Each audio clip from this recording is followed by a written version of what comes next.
2. Myths from Mesopotamia. Creation, the Flood, Gilgamesh, and others. A new translation by Stephanie Daly. Brought to you by Oxford's World Classics. I just finished the Epic of Gilgamesh. Both the standard Babylonian version and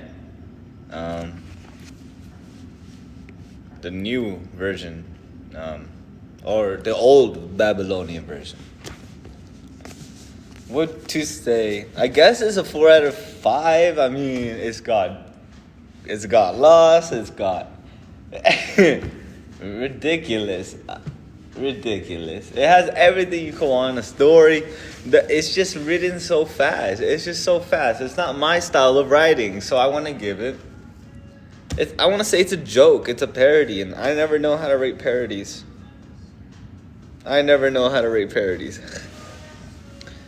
But this is the oldest story ever told, right? So, 4,000 years ago. I was not giving it its proper due. I kept saying 3K. It's 4,000 years ago story. Wow. To think that it stood the test of time.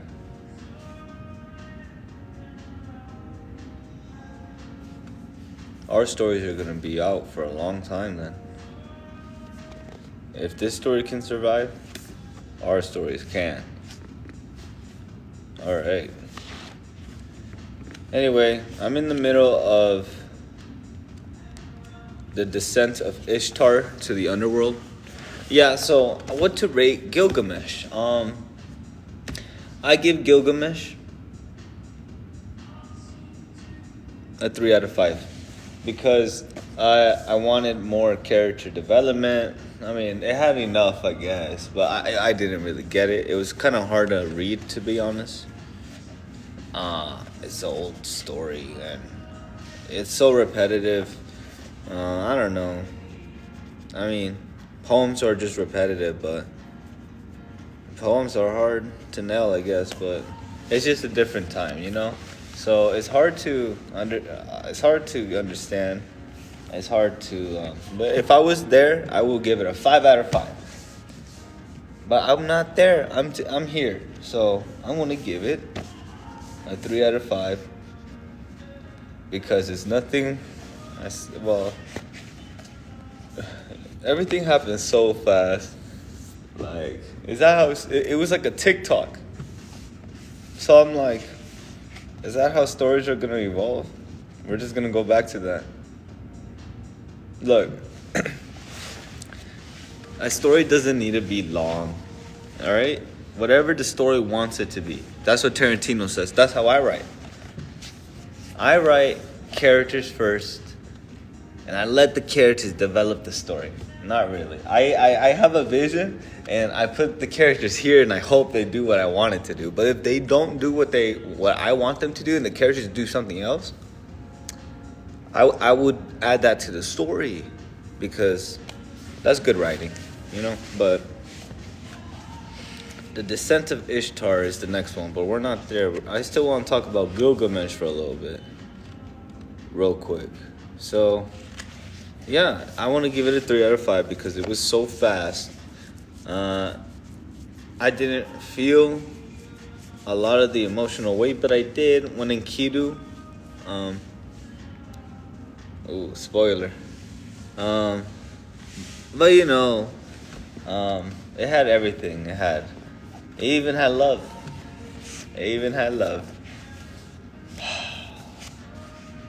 It's just a joke, just how fucking fast it was. It was written so fast, and you know, it's an incomplete story because we lost fragments.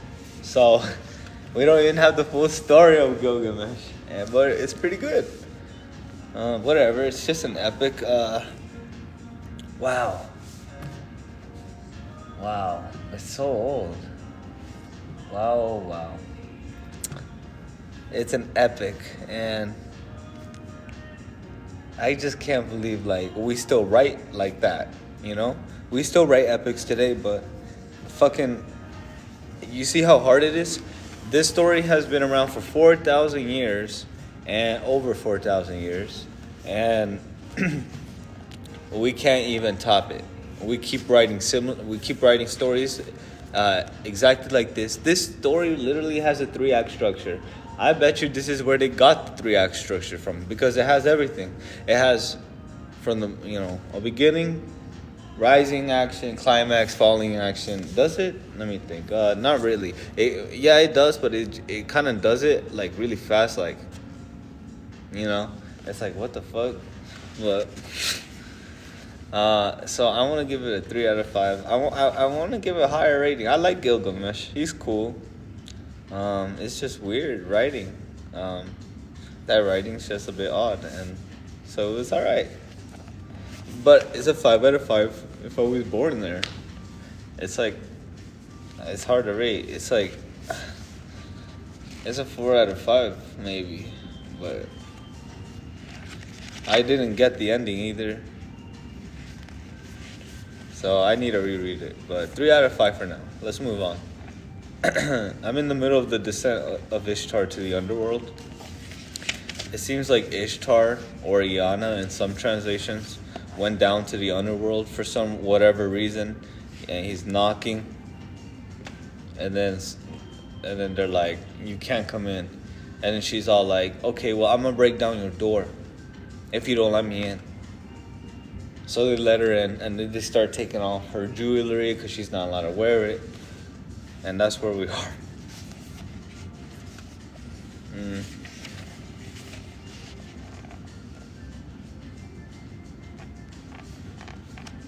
And then now she looks so beautiful, and whoever she's talking to is like probably infatuated with this girl. I don't know why we're in hell or in the underworld, but check this out.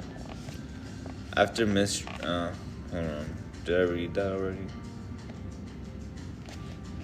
I'll just reread it. After Ishtar, the mistress had got down to Kurnugi,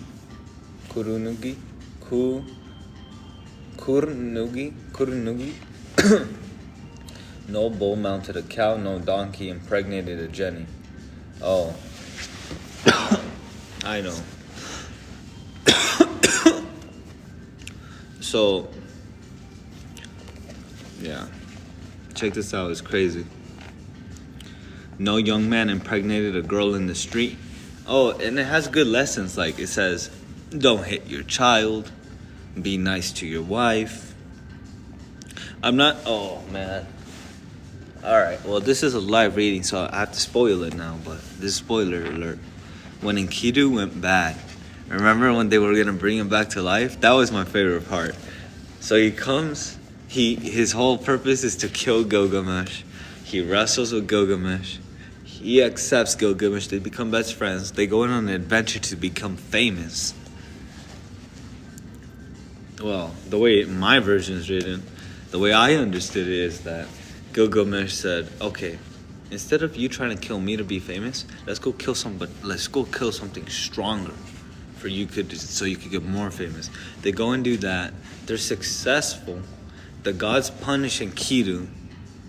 And then when they decide to bring him back to life, they tell Enkidu, you're not allowed to do this, you're not allowed to do this. And you know what he does? He comes back to life. And he breaks every fucking rule. All of them. If the rule was, all you have to do is don't curse. Or all you have to do is don't say the F word. Something easy, right? But something easy, All you have to do is drink water only. I don't know, that's hard. But you know what I mean? He broke every single rule. It didn't matter how dumb the rule was. He broke it. And so they killed him again, I think. It was kind of weird. But anyway, that was my favorite scene in Gilgamesh. They said, don't do this, don't do this, don't do this. And they brought him back to life. And he did that, he did that, he did that. That shit was hilarious. I couldn't believe it, bro. After Ishtar, the mistress... Okay, we read that. All right. No young man impregnated a girl in the street. The young man slept in his private room. The girl slept in the company of her friends. The Papsuko, vizier of the great gods, hung his head, his face became gloomy. He wore mourning clothes, his hair was unkempt. Dejected, he went and wept before Sin, his father. His tears flowed freely before King Ea. Ishtar has gone down to the earth and has not come up again. As soon as Ishtar went down to Kurnugi, no bull mounted a cow, no donkey impregnated a jenny. No young man impregnated a girl in the street. The young man slept in his private room.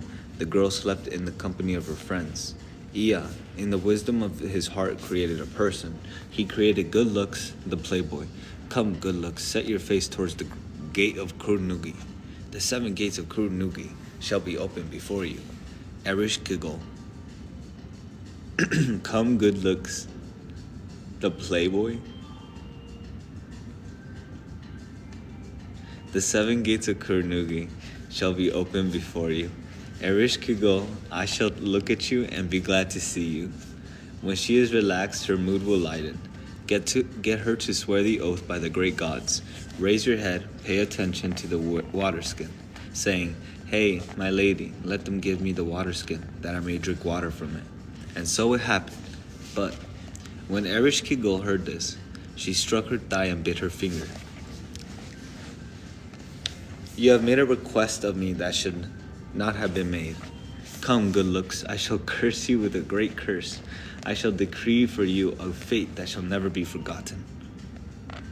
Hey, my lady, let them give me the water skin that I may drink water from her. Wow, and she didn't like that? Let me drink some water, and it pissed her off. What the hell? I shall decree for you a fate that shall never be forgotten. The city drains shall be your only drinking place. The shade of a city wall, your only standing place. Threshold steps, your only sitting place. The drunkard and the thirsty shall slap your cheek. Erish Kigol made her voice heard and spoke. She addressed her words to Namtar, her vizier. Go, Namtar, knock at Egalgina. Decorate the threshold steps with coral. Bring the Anunnaki out and seat them on golden thrones. Wait. I should decree a fate that should never be forgotten. Bread, gleaned from the city's plows, shall be your food. Bread from the city's plows shall be your food. The city drain shall be your only drinking place. The shade of a city wall, your only standing place. Wait, what?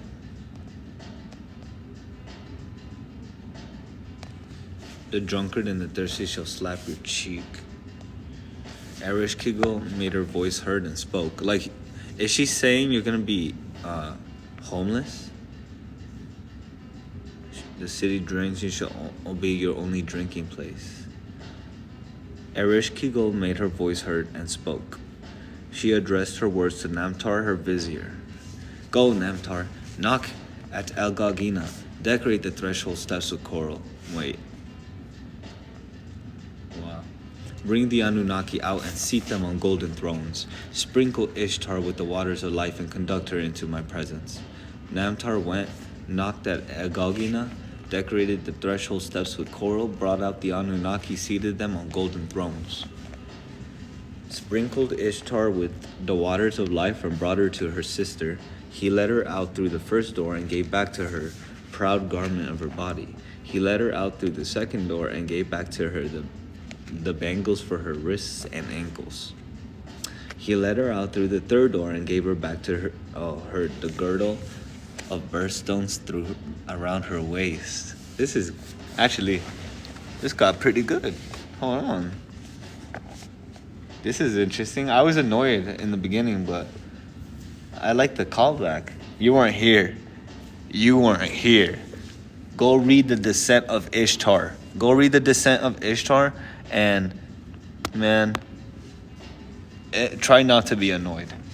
It was really cool, though. I'm not gonna lie. I actually like this poem more than Gilgamesh. Not gonna lie. It's just interesting. The way it was written is interesting. He led her out through the third door and gave back to her the girdle of birthstones around her waist. He led her out through the fourth door and gave back to her the toggle pins at her breast. He led her out through the fifth door and gave back to her the beads around her neck. He led her out through the sixth door and gave back to her the rings for her ears. He led her out through the seventh door and gave her back to her the great crown for her head. Oh my goodness. Swear that she has paid you her ransom and give her back in exchange for him. For Damuzi, the lover of her youth. I'm going to read some notes before I finish this. I'm almost done. But I'm supposed to read some notes and I forgot because I got distracted with the poem. I like this one a lot. I don't know why. I just like the callback. I actually like the going through doors. I'm just being dramatic. It's just very crazy that they kept doing it. But very interesting how she got it all back just as well. It was a pretty good. All right. Note number 8. Alternatively, these lines may be interpreted as theoretical, rhetorical questions. Note number 9. Bukelati, 1982, suggested that the Sumerian descent of Inanna is based on the ritual journey made by a statue of the goddess from Uruk to Kuta, and George, 1985a, remarked that the goddess is described as if she were a statue in this version. The reference to Kuta here may be a relic of the journey theme in the Sumerian version, or since Kuta had Nergal as patron god, the city may be used as a name for the underworld as Nergal's dwelling. Note number 10. The identification of Tuditu as a toggle pin rather than pectoral was made by Klein, H., 1983. Note that Ishtar does not cross a river in order to reach the underworld, nor does Nergal in Nergal and Erish Kigel. Pun on Zikru, word name, and Zikaru, man Mel, as also in Gilgamesh. Literally, his appearance is bright. He may have been a boy castrated as an act of devotion. Such a practice is described by Lucian, the Syrian goddess. See Strong and Garstang, 1913. The name may be an intentional play on a name of the moon god who, like the boy, could travel to and from the underworld without being harmed. In the Sumerian version of the story, 2 impotent creatures are sent down to the underworld and they take a plant of life and water of life with them. Kilmer, 1971, suggests that this is a cryptic reference to Ishtar's corpse. Halziku is a very rare word for a water skin, and a pun may be intended for the 2 words alu, ghost, and zupu, gust. I suggest this to support her idea, SMD, which is what? What is SMD? I think it might have be in a glossary or in the, I don't know what you call it, but there's like a little thing. Sigla and abbreviations, and it means SMD. It doesn't have one. I don't know what that could mean. The same line is used for Gilgamesh 7. Similar formulation of the curse and 2 identical lines are found in Enkidu's Curse of Shamhat in Gilgamesh 7. The Sumerian version does not include any cursing. Cities plows. The variant cities bakers may be due to mishearing by oral tradition, since bakers and plow are both Akkadian words beginning epi. Coral, or cowries, the meaning of the noun is not quite certain, possibly a reference to a ritual against seizure by ghosts. See Introduction to Nergal and Erish Kigel. Akkadian Kusu is both a chair and a throne. In the Sumerian story of the Anunnaki sees the goddess, demand a substitute for her, and send her out of the underworld with demons who are to bring her back if their demand is not met. Interesting. Either Namtar or the doorkeeper is the subject. Equivalent instructions are given to the demons in the Sumerian story. A variant Akkadian text gives the information that Erish Kigel speaking to an Namtar. Okay.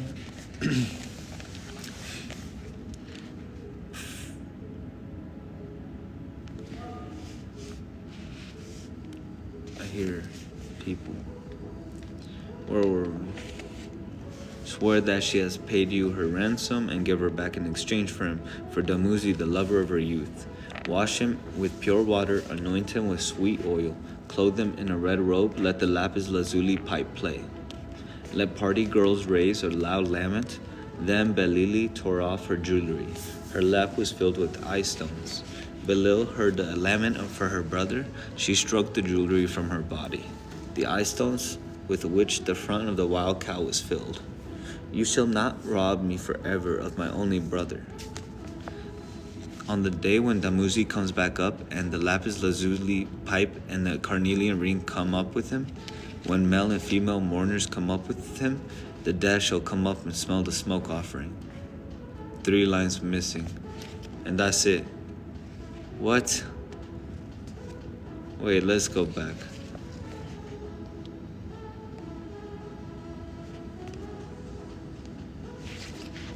Who is talking right there? That's why I shouldn't be reading notes. Yeah. Swear that she has paid you her ransom and give her back in exchange for him, for Damuzi, the lover of her youth. Wash him with pure water, anoint him with sweet oil, clothe him in a red robe, let the lapis lazuli pipe play, let party girls raise a loud lament, then Belil turn off her jewelry. Her lap was filled with eye stones. Belil heard the lament for her brother. She struck the jewelry from her body.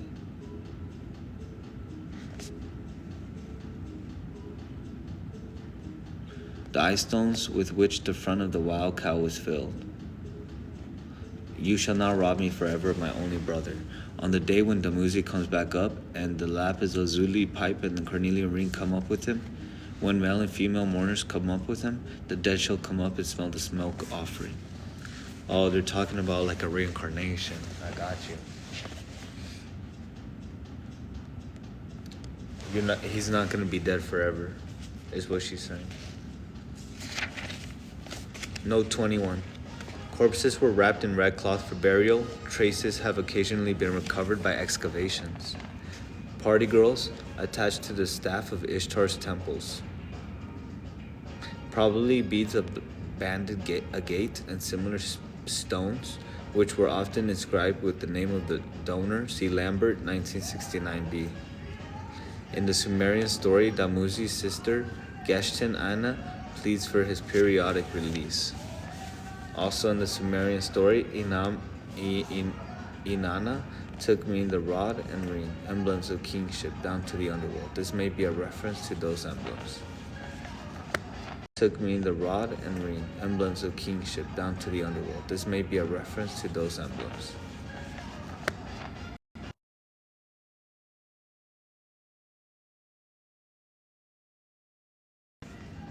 I don't know.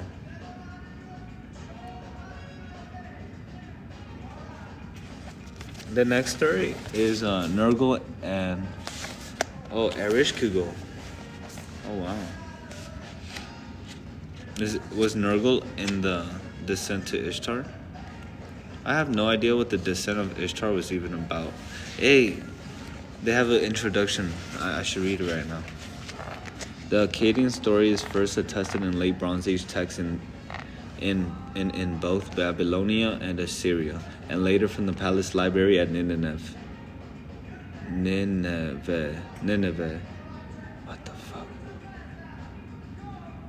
It is a short composition of some 140 lines and seems to end with ritual instructions for the Taklim II, an annual ritual known from Assyrian texts, which took place in the month of Damuzi, and featured the bathing, anointing, and lying in state in Nineveh of a statue of Damuzi. The Sumerian version, the descent of Inanna, is attested earlier and is much longer, consisting of some 410 lines. It is a fuller, more detailed account and shows clearly that Damuzi periodically died and rose, causing seasonal fertility, a fact which has been doubted until 1963, when a newly published fragment disclosed the crucial evidence. This version contains no ritual or incantation. However, like the Akkadian story, it seems to represent the goddess as a cold statue, and it has been suggested that the goddess's statue makes a ritual journey from Uruk, her hometown, to Kutas, seat of underworld deities. There is an obvious similarity and basic theme to the Greek myth of Persephone, who was abducted by Hades. Alright. He periodically released her to her mother Demeter, thus causing fertility on Earth to be seasonal. But of course, there are many major differences between the Greek and the Akkadian myths. Certain lines of text in the Descent of Ishtar are also found in Nergal, Erish Kegel, and in Gilgamesh, which, unfortunately, I have to go to work right now, so I won't be able to read Nergal and Erish Kegel with you, because I am actually going to read it at work right now. But you got lucky, because you got a glimpse of the Descent to Ishtar. So there's another version that's a lot longer, which honestly I'm interested in, because that was pretty good. Almost as good as Gilgamesh. It's just Gilgamesh was so much longer. It literally has 12 tablets, and that's not even all the tablets. It might be all of them, but it's definitely not the full story. Where am I going? Conrad? Yeah. Anyway, we're going to end the recording. Have a good night.